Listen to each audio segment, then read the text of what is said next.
Era uma vez um mundo não tão distante chamado Theoris, onde havia 3 grandes territórios, o Reino de Realia, a Terra de Liberis e o Novo Mundo. A narrativa que vamos contar visa tratar as guerras pelas quais Theoris passou. E as histórias contam que as terras desse mundo não conseguiam viver em paz, pois as ideias de seus lords eram sempre divergentes, podendo até se dizer que essas se distavam por mundos. Os grandes embates entre os lords quase devastaram Theoris, transformando os acontecimentos em histórias, as histórias em lendas e as lendas em mitos. A história se inicia com o Reino de Realia, no qual há 3 grandes feudos. Ao norte, Lord Waltz impera sobre sua cidade estrutural. Ao sul, encontra-se Lord Morgenthau, que governa a maior cidade do reino, além de ser a de teor mais clássico e a mais próxima da capital. Na região central está Lord Mesheimer, com seu grandioso e ofensivo exército, sempre a postos para uma eventual guerra. Alguns dizem até que ele é o líder da maior dentre todas as legiões de Theoris. Nas redondezas da capital encontra-se a cabana de Mestre Ahron, um sábio conselheiro do reino, e o farol de Kar, que ilumina não só o oceano, mas também a capital e possibilita uma visão mais clara por longas léguas. Estes lords realianos acreditavam que a guerra consistia no melhor meio para a imposição de seus interesses, de modo a maximizar seus ganhos e minimizar suas perdas. Assim, o conflito constava sempre como uma possibilidade iminente e legítima. Para eles, a realidade é vista como um dado linear e inflexível, e dentro dela cada indivíduo age em prol do interesse próprio. Neste reino não existia nenhum senhor soberano, porém todos almejavam conquistar o trono de Hegemon e obter o título de Sumo Lorde e Rei da capital.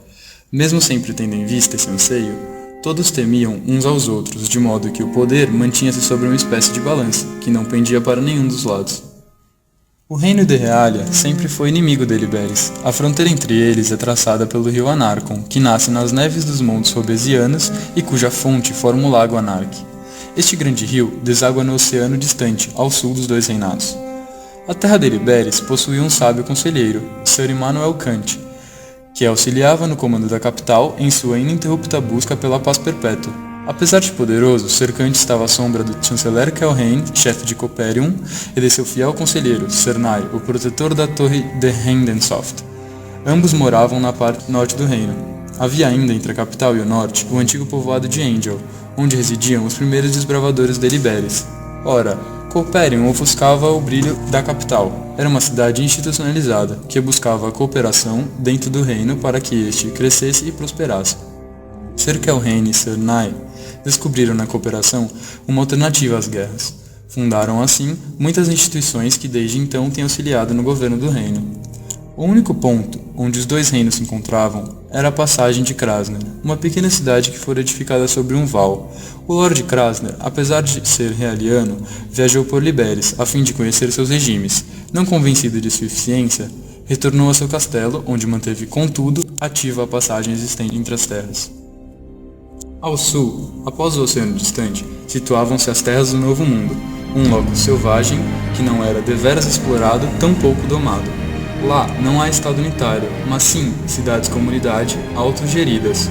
É separada do Velho Mundo pelo oceano distante e pelo Estreito de Wend, que fica a meio caminho de distância dos 2 continentes. Este estreito trata-se de 2 ilhas irmãs pouco povoadas, onde encontra-se a Torre do Mestre Wend, moradia de um mago renegado. Rezam as lendas que ele, após ter viajado pelos reinos do norte e não ter se sentido contemplado ou se feito compreender por nenhum deles, asilou-se nas Ilhas Gêmeas.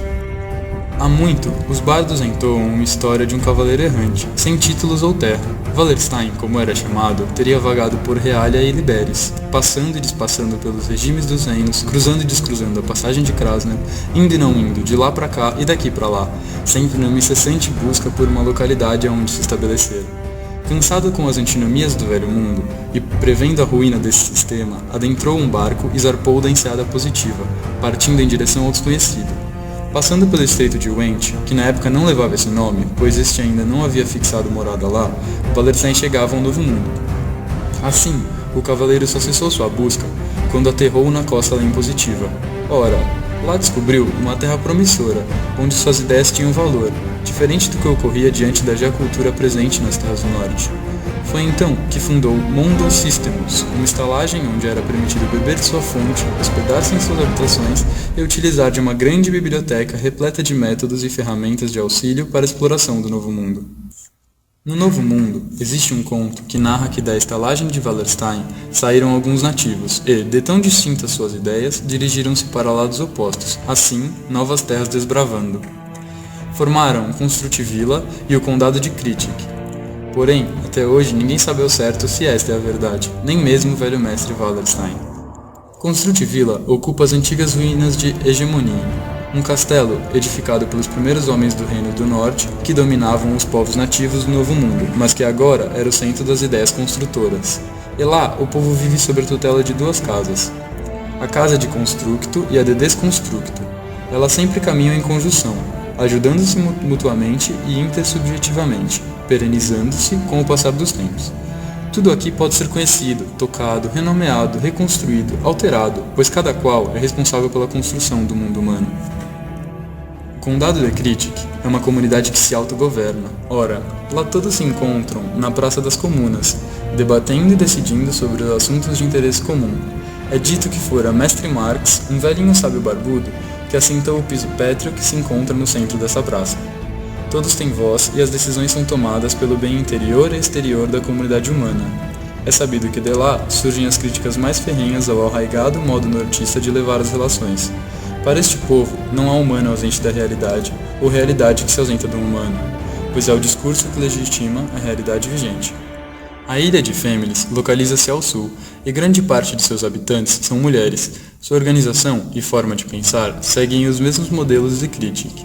Uma diferença talvez seja fundamental, o significado do amor. Para quem habita Fémilis, o amor é o que mais importa e a forma como o velho mundo e às vezes o novo denotam o amor não é a forma como os locais acreditam ser correta. Elas creem que o amor tem de estar presente em todas as relações para que essas sejam équas.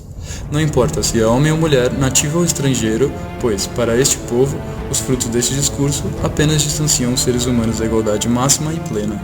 Portanto, o amor pelo próximo é o caminho pelo qual a humanidade tem de se construir. Há 4 moradas principais em Fémilis: a morada Etnos, a morada Etarios, a morada Classes e a morada Gêneros. Essa última é onde moram mais pessoas. A ilha não se contata com nenhum dos outros reinos, sua única ligação com o mundo exterior se dá somente pela rota marítima com o Condado de Critic. A Península da Dependência encontra-se tão ao sul quanto a ilha de Fémilis. Sabe-se que Wallerstein passou pela cidadela Carleto, em busca de conhecimento. Lá, vários sábios se destinam às artes do estudo, entre eles Mestre Fernando e Mestre Enzo, que são os guardiões da cidadela. Numa região mais central, próxima a estes territórios, encontra-se o Pico da Emancipação. Acredita-se que todos os homens deveriam escalar essa colina, pois somente lá encontrarão a verdadeira liberdade. No entanto, os primeiros homens do norte, ao passarem pela estrada que leva ao pico, construíram o labirinto da desigualdade, que praticamente impossibilitava o alcance ao cume. Muitos fizeram tentativas de alcançar o topo para tocar a emancipação, todavia a imensa maioria se perdeu no labirinto, e de lá nunca mais conseguiu sair. Aqueles que tentaram apenas puderam vislumbrar ao longe a grandeza da plena liberdade e igualdade. Resta-nos agora contar sobre a tristeza e a amargura das grandes guerras pelas quais essa terra passou. A Grande Primeira Guerra ocorreu nos primórdios e foi o combate entre o reino de Reália e a terra de Liberes, quando estes ainda ensaiavam suas formações. Como sempre, as ideias foram a grande causa do conflito. Eis o ocorrido. Os lords de Liberes acreditavam em um mundo ideal, no qual a paz surgiria pela convivência de todos.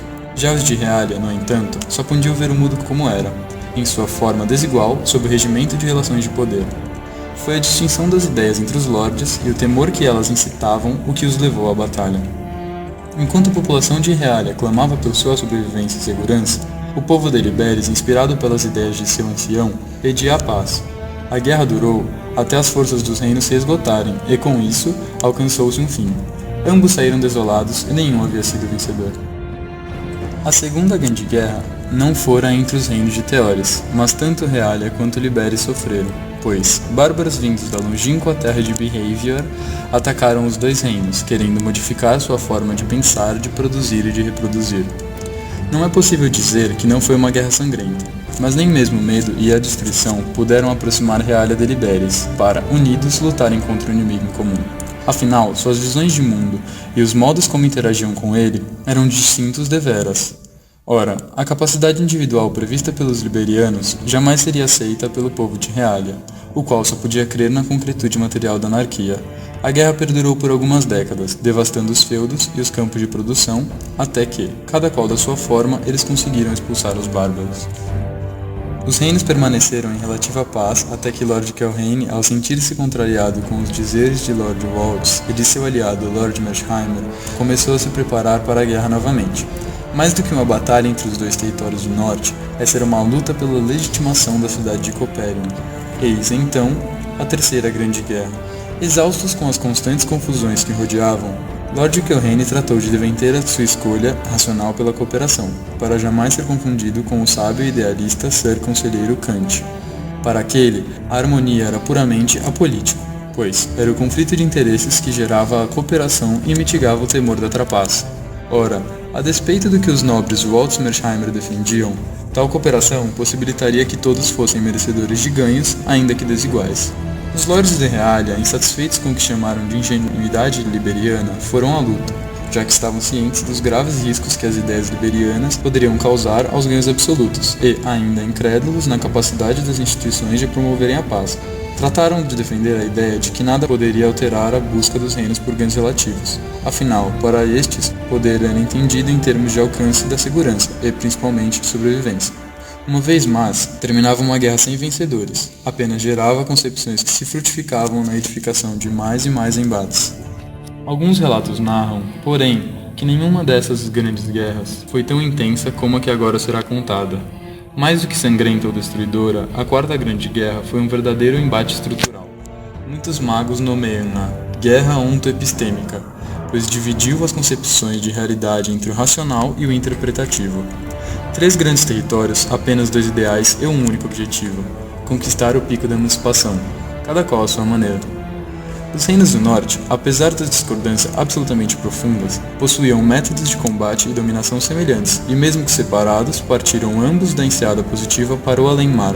Buscavam eles legitimar sua forma racional de emancipação do conhecimento. Por sua vez, o Novo Mundo, almejando a emancipação por meio da verdadeira liberdade e igualdade, e acusando o povo do Norte de construir a realidade através do discurso e das ações, embarcaram no porto humano e zarparam da costa além positiva para arrebatar com os paradigmas antimônicos e as alienações do conhecimento que haviam sido construídos por Realia e Libéria. Eis que se deu um combate perpétuo. O constante choque entre as partes que se trombaram no oceano distante levou a batalhas árduas e violentas, sendo que as duas parcelas do mundo de Theoris se embatem até os dias de hoje, e pela quarta vez não há vencedores.